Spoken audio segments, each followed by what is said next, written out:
Good evening. This is going to be a bit different. I'm full screen now, which I'm sure is a bit frightening.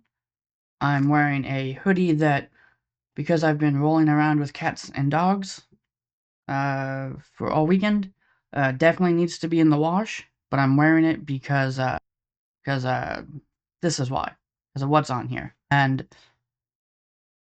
today I'm going to talk briefly, I assume briefly, we'll see, I guess, about a person who passed away over the last day.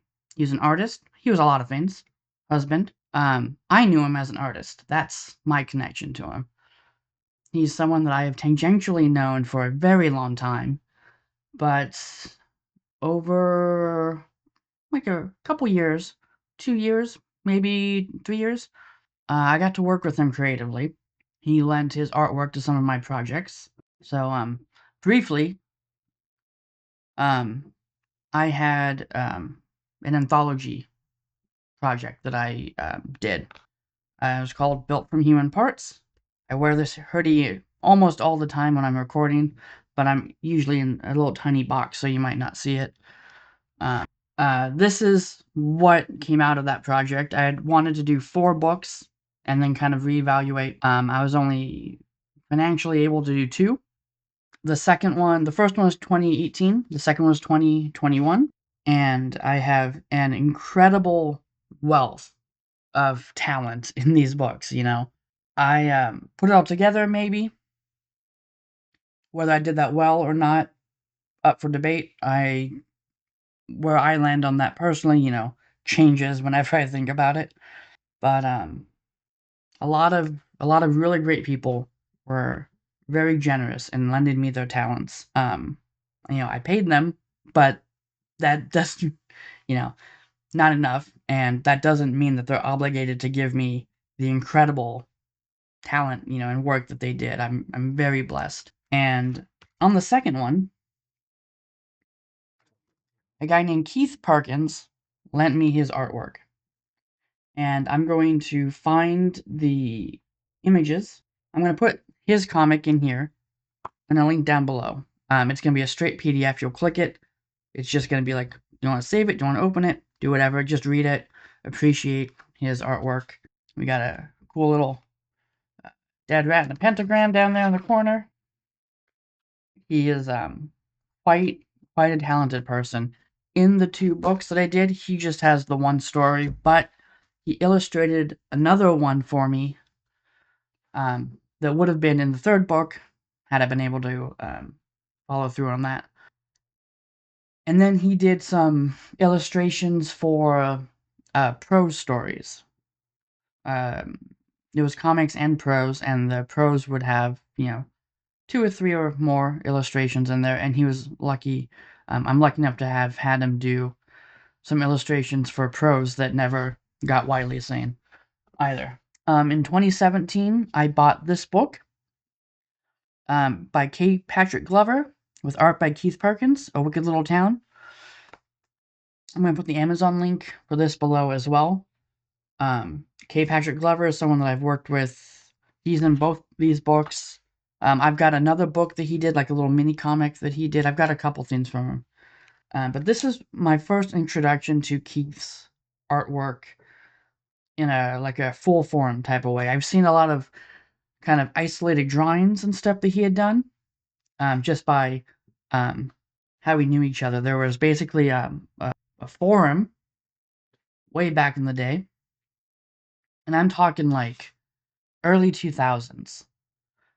And I've just had, this ambient connection to dozens of very creative people, and a lot of them I worked with here. A lot of them have been in other comic projects that I did previously, or I've done like a couple or one. I've done one only audio drama for a story that was written by a guy who he gave it to me. I'm the only one I think that has that story. It's in one of these. So I mean, I had known him, and then I got to really see his work, and he's so good. He is so good, you know? And I had known that he had been in and out of the hospital, or he had been at the hospital regularly before like treatments and stuff. So I knew that he was ill, and it's a really a terrible loss.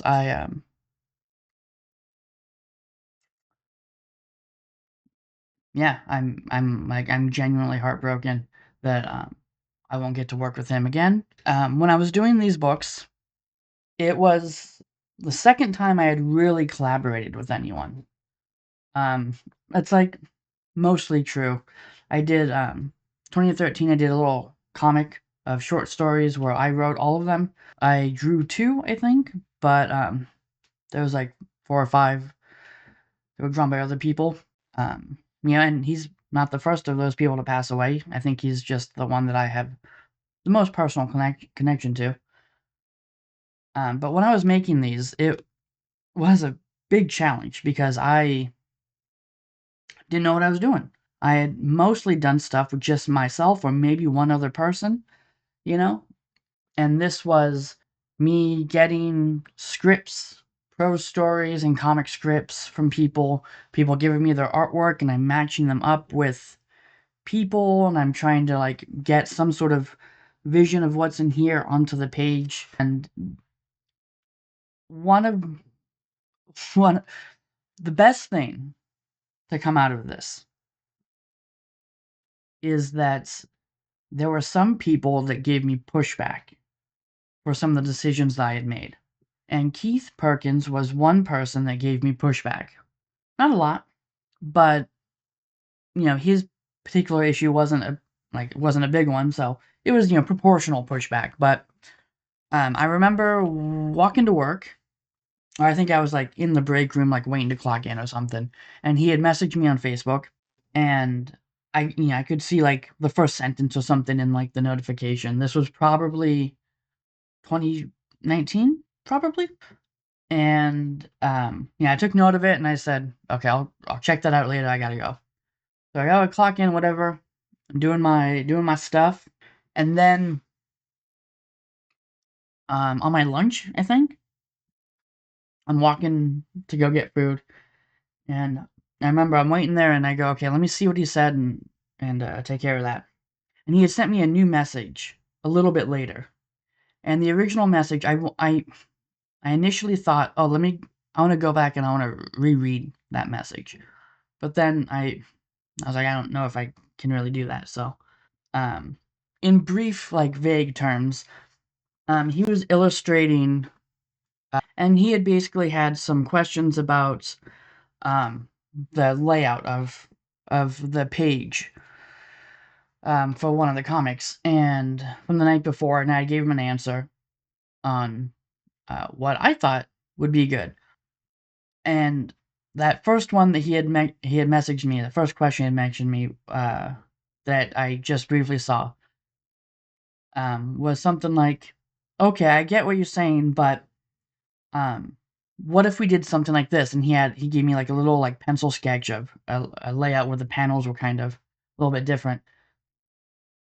And then when I'm reading it, and waiting in line for food, he had like an hour later was like, I guess you're busy or something, but I really think that I can do this comic, I can do this like layout or whatever best if I do it this way. So that's what I'm gonna do.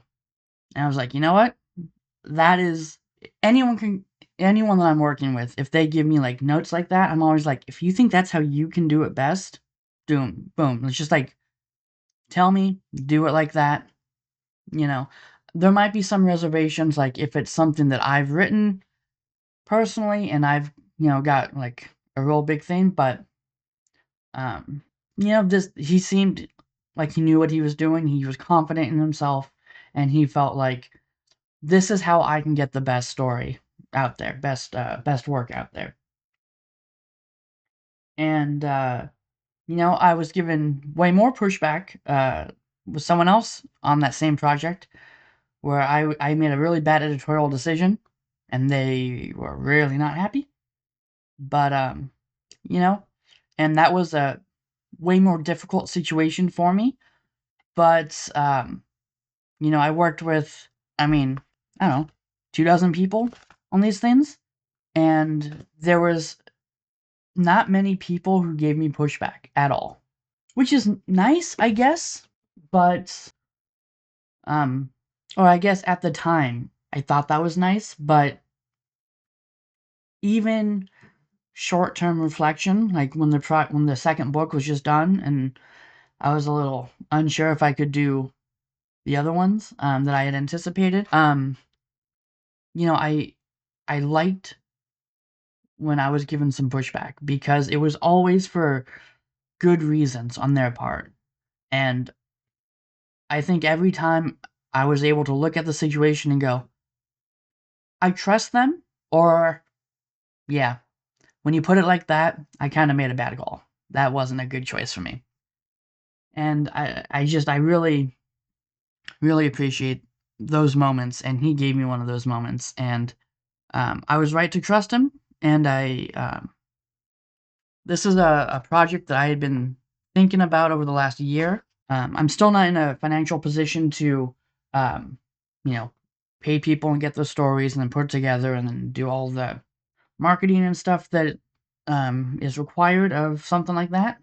But I've been thinking more and more that I do want to finish the 4 book set in some capacity.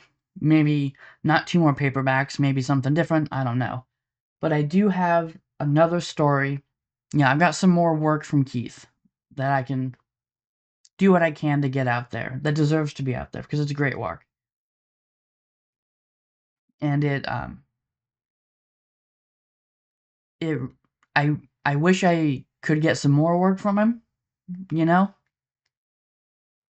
But yeah. So I'm gonna put some links to his stuff down below. Um Wicked Little Town on Amazon, and then the stories that he did for me will just be PDF links. You can just click them, download them, read them, and I hope you do. And so that's it for today. Nice little short one. And I just want to give a little shout out to some other people. Not all of them. Not all the people that deserve to get shout outs, but um, we got Space Shark by Chris Graves. We've got Ex Nihilo, The Darkest Timeline by Graham Giben? Giben? I've never actually said that name out loud before, I think. He's also a brilliant musician. I've got a bunch of his albums. I've got a T-shirt from him that's like 8 or 10 years old, and it's still hanging in there. Still putting in the work. Butterfly Kisses. That's got a collection of stories about related to a really really good found footage horror movie. That came out a while back by Eric Christopher Myers, the one who did the movie. I never knew him in any capacity, but he has also passed away, unfortunately. This also has K. Patrick Glover. This also has William Cooper, who's in the anthology books. Ricky Cummings, Avoiding Cloudless Sky, Hyper Sig. Another one out that I haven't bought yet because I'm not a good friend always. Steve Toast, in his first paperback collection. I did an audio version of one of his stories. He's also got a second book out that I have not bought. I'm very sorry. When he's a little tight, I got a short list of people who I know whose things I have to buy, and I'm gonna get to it. I promise you. But I've been blessed. In my first comic was 2005, and so it's like it's gonna be like 20 years exactly in a few months from when I was finished with that first comic. And while the comic stuff I haven't really done very much lately, it's been a few years. I am very, very, very blessed to have worked with the people that I have, and I hope that I get to work with them more in the future.